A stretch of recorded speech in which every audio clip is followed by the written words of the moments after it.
വീട് നഷ്ടപ്പെട്ടിട്ടില്ല. പക്ഷെ വീടിന്റെ മുകളെല്ലാം മൊത്തം എടുത്തുപോയി. 3 വീടുണ്ട് ഞങ്ങളുടെ വീടിന്റെ മുകളിൽ. സംഭവം എന്ന് പറയാം എങ്ങനെയായതെന്ന്.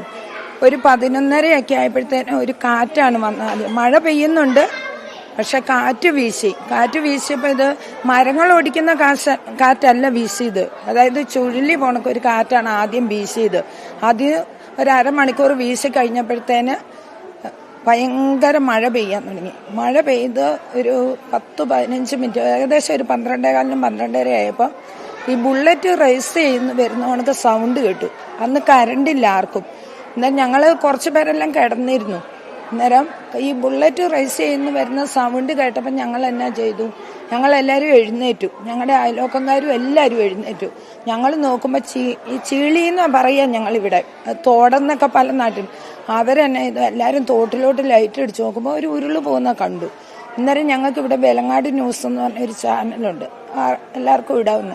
ആ ചാനലിൽ ഞങ്ങൾ ഇങ്ങനെ മെസ്സേജ് ഇട്ടു. ചാനൽ ഏതായാലും മഴ കാരണമാണെന്ന് തോന്നുന്നു അവർ തുറന്നായിരുന്നു. മറ്റേ ഒരാൾക്കല്ലേ അതിൻ്റെ അഭിപ്രായം പറയാൻ പറ്റും. അങ്ങനെ ഞാൻ മെസ്സേജ് ഇട്ടു. അന്നേരത്തേനും എല്ലാവരും ഇത് കണ്ടു. ആദ്യത്തെ ഉരുളിനെ എല്ലാവരും കണ്ടു. പിന്നെ ഞങ്ങൾ എന്നെ ചെയ്തു, അതായത് താഴെ പുഴേന്റെ സൈഡ് തൊട്ട് മോളി വരെ ഒരു 40 വീട്ടുകാർ താമസിക്കുന്നുണ്ട്. താഴെ തൊട്ട് ഈ 2 ചീളീന്റെ അപ്പുറത്തെ സൈഡും എല്ലാം കൂടെ. അന്നേരത്തേന് ഏറ്റവും മോളിൽ തൊട്ട് ഞങ്ങൾ ഫോൺ വിളിച്ചു. അല്ലാത്തവർ മെസ്സേജ് വായിച്ചു. വെലങ്ങാട് ഏരിയയിലുള്ളവർ മൊത്തം മെസ്സേജ് വായിച്ചു.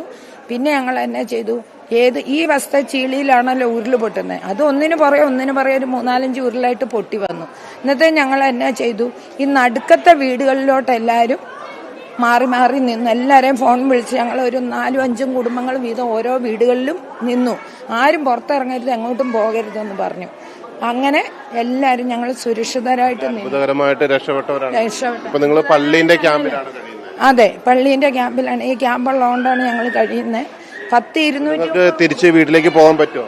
വീട്ടിലോട്ട് താമസിക്കാൻ പോകാൻ പറ്റൂല. ഞങ്ങൾക്ക് പേടിച്ചിട്ട് ഞങ്ങൾ എങ്ങനെയാ കിടക്കുന്നത്. ഇനിയും മുകളിൽ കല്ലും പാറയും മണ്ണും ഒക്കെ ഉണ്ടല്ലോ, അതെപ്പോഴാ വരുന്ന മഴയാണെങ്കിൽ നിൽക്കാതെ പെയ്തുകൊണ്ടിരിക്കുകയാണ്. അന്നേരം എല്ലാവരെയും കൂടെ എവിടെയെങ്കിലും ഒന്ന് സ്വസ്ഥമായിട്ട് ആക്കി തരുവാണെങ്കിൽ വലിയ ഉപകാരമായിരുന്നു. ഞങ്ങൾക്ക് ഈ ഇടവകയിൽ തന്നെ താമസിക്കണം, എല്ലാവരും ഒന്നിച്ച് താമസിക്കണമെന്നാണ് ഞങ്ങളുടെ ആഗ്രഹം. പിന്നെ ദൈവം എന്താണെന്ന് അറിയത്തില്ല, ദൈവത്തിന് അസാധ്യമായിട്ടൊന്നുമില്ല. പക്ഷെ ഞങ്ങൾ 4:30 വരെ ഉരുളുപൊട്ടി. ഈ വസ്തു ഉരുളുപൊട്ടി കഴിഞ്ഞാണ് അപ്രവസ്തു തുടങ്ങിയത്. അപ്രവസ്തു ഏറ്റവും അവസാനത്തെ ഉരുളിനാണ് ഇത്രയും വീടും കടയും ഗ്രോട്ടോയും വായനശാലയും ആ സാറും എല്ലാം പോയത്. എങ്ങനെ രക്ഷപ്പെട്ടു എന്ന് വിചാരിക്കുന്നു? ഈ സെന്റ് അൽഫോൻസ ദേവാലയത്തില് എല്ലാ ദിവസവും തന്നെ വിശുദ്ധ കുർബാനയുണ്ട്. ഇപ്പോൾ ഉള്ള അച്ഛൻ എല്ലാ ദിവസവും വിശുദ്ധ കുർബാന ഇവിടെ ചെല്ലലുണ്ട്. ഈ 40 കുടുംബങ്ങളും പള്ളിയോട് അടുത്തുള്ള കുടുംബങ്ങളാണ്. എല്ലാ വീട്ടിൽ നിന്നും ദിവസം 6:30 ഇവിടെ വിശുദ്ധ കുർബാനയ്ക്ക് വരും. പിന്നെ ഒരു അത്ഭുതമായിട്ട് മാതാവാണ് ഞങ്ങളെ രക്ഷിച്ചത്.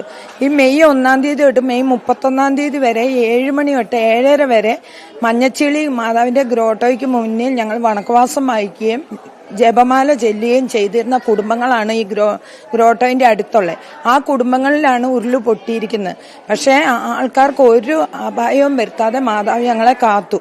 പിന്നെ എന്നാന്ന് ചോദിച്ചാൽ എല്ലാവർക്കും രക്ഷപ്പെടാൻ വേണ്ടി മാതാവ് വേറൊരു അനുഗ്രഹം കാണിച്ച് ആദ്യം ഇടതുവശത്തിലുള്ള ചീളിയിൽ ഉരുള് പൊട്ടിച്ച് എല്ലാവരും എല്ലാവരും സുരക്ഷിതമായിട്ട് വീടുകളിലോട്ട് മാറിയതിന് ശേഷമാണ് വലത് സൈഡിലുള്ള ഉരുള് പൊട്ടിയത്.